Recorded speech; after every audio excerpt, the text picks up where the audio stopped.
Kuya, hindi. Ilabas mo yung panghampas mo sa amin.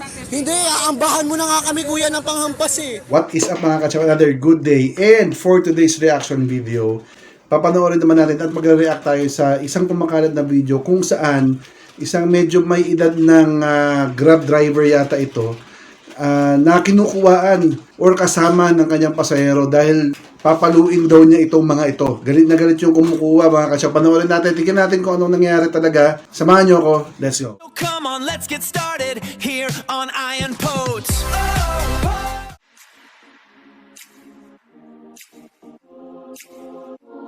Okay mga kachaw, ito yung video. Panoorin natin.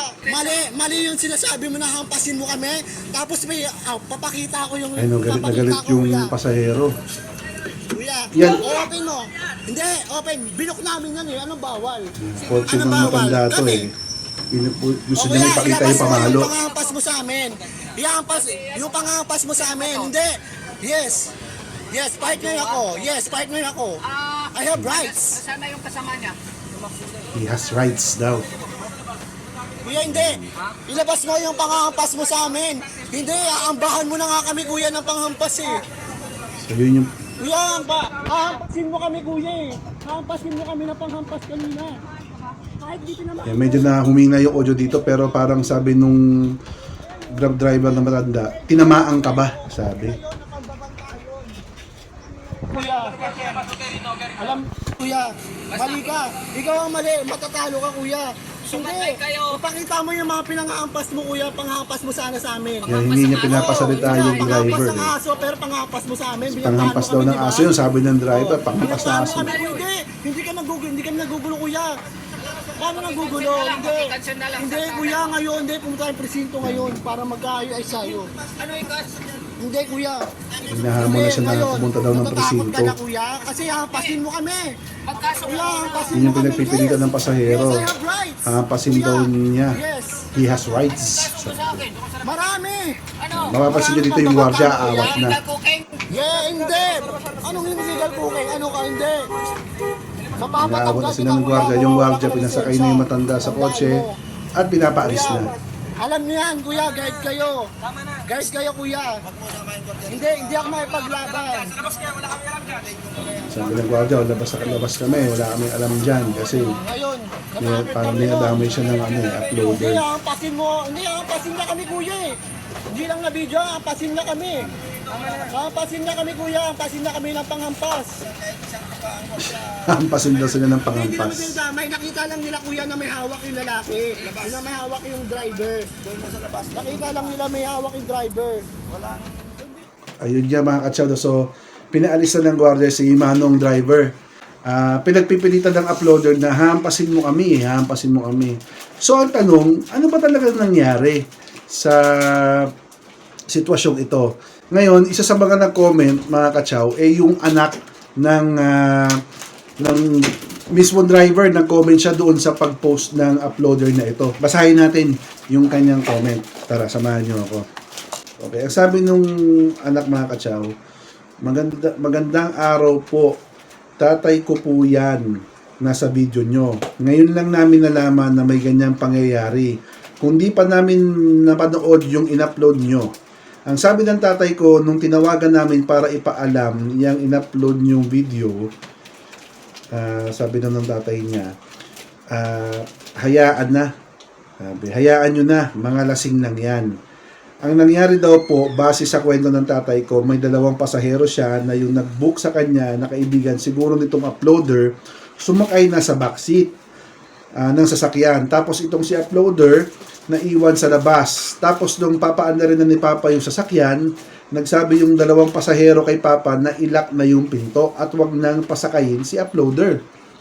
Pero hindi nalak agad ni Papa yung pinto kasi may part na nakabukas.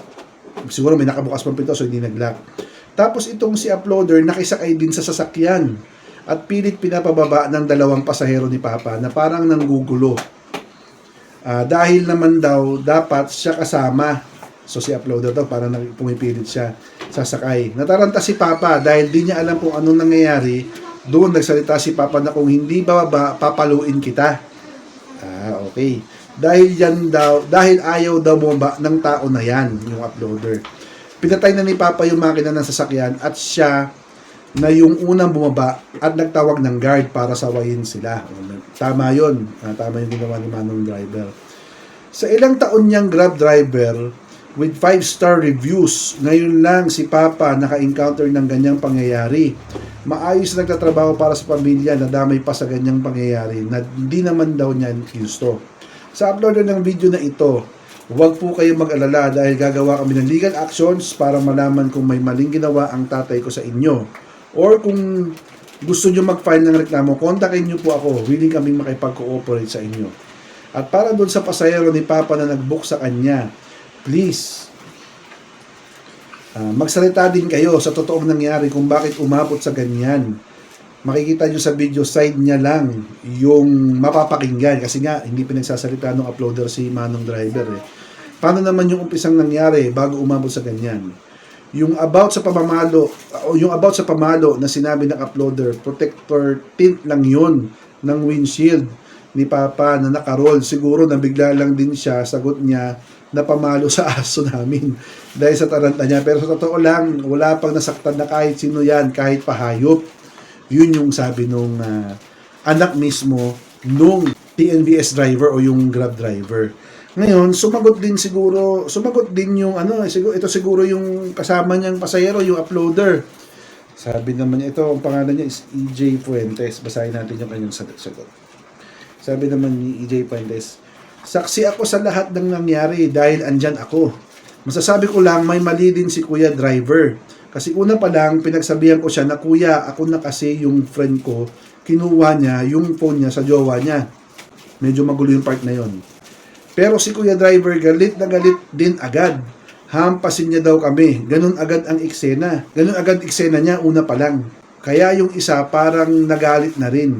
Kasi bakit niya kami hampasin? Siguro yung isa ng tinutukoy niya yung uploader. Galit na pagkakasabi, sabay labas sa car. Nako mga kachaw, ito medyo magulo tong sitwasyon na to. Hindi natin alam talaga kung ano nangyari. Pero may mga rules kasi yung mga Grab drivers o yung company ng Grab eh.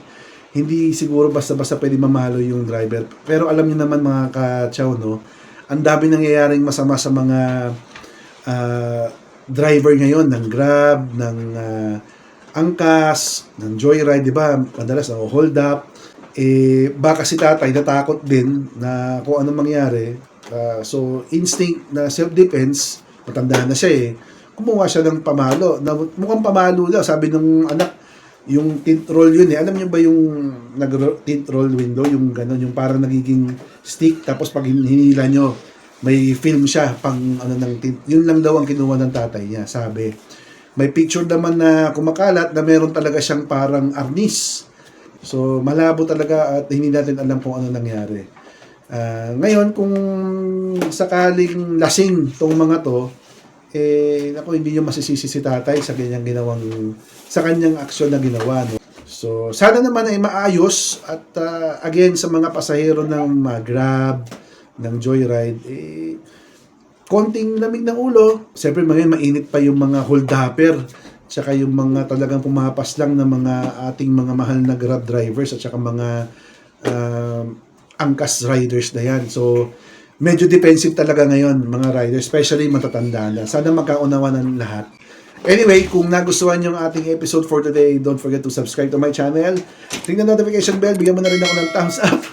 At bisitahin mo na rin ang aking channel para makagawa pa tayo ng iba't iba ng reaction video. Ngayon mga katsaw, comment down below na rin kung may alam kayo sa totoong nangyari dito.